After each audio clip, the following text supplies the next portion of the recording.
кечеги тетиги оштолгон окуяны колдогон эркектер, силер эркек эмес, даже адам эмессиңер го деп ойлойм да. Ушу кантип болсун, же силердин мындай кыздарыңар жокпу, эжиңер жокпу, карындаштарыңар жокпу, апаларыңар жокпу?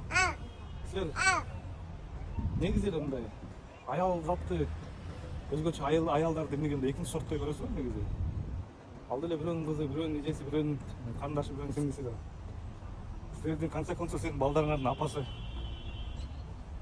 Туура кылыптыр, анан мынтип салыш керек эле, тинтип салыш керек эле деп кайсы себетиңер менен кайсы кантип ойлоп ошондой нерселерди жазасыңар дейм да. Тетиги Айбек, Майбек окшогондорду колдоп, ошондой мыкачылык менен эме кылгандарды колдошупчу. Типа заслуживает, значит, ошондой тигиндей деп. Эгерде аял киши эч качан жаман жакка барбайт. Эркек жакшы болсочу. Эркек достойный болсо, баары жакшы болот да негизичи. Негизи бүт туура эмес нерселердин баары биз эркектерден болот негизичи. Анан аял киши көбүрөөк сүйлөсө сүйлөгөндөр, бирок аял киши деле эркектердей эле акылдуу, бирок аял киши мындай сезим жактан, сезим эмеси күчтүүрөөк да. Ошол үчүн эмоционально мындай көбүрөөк сүйлөп коюшу мүмкүн, бирок ал 5-10 мүнөттөн кийин эле унчукпай койсоң мындай өзү эле түшүнөт да негизичи. Анан ошол комментарий жазып колдогондор такыр түшүнбөй эмес. Силерди ким төрөгөн, ким чоңойткон мындай өзүңөрдүн деле ойлосоңор, үйлөнө элек болсоңор, балдарыңар болот, кыздарыңар күйөөгө тиет.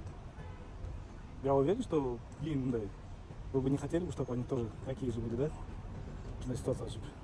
Атаңдашып, тытышып, урушкандан көрө ажырашып кетпеди. Агерде силер ровный болсоңор, силерге ким биринчи бирдемке сүйлөсүн.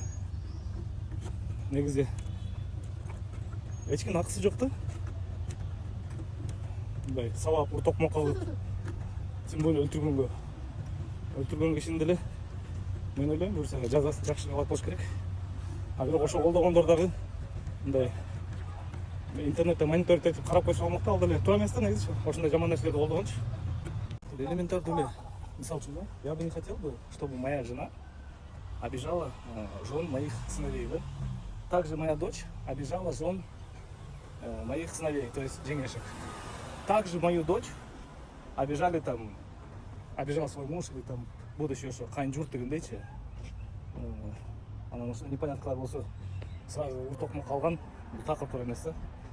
Бир өзара сүйлөшүп чечип алыш керек по справедливости. Же болбосо анда уже ажырашып кетиш керек. А зачем аны? Андай нерсеге жашап чыдап уртокмок болуп. Анан бир күн болуп уртокмок калган киши бир күн болсо бир күн точно өлтүрөт да, жеке жен сындырат.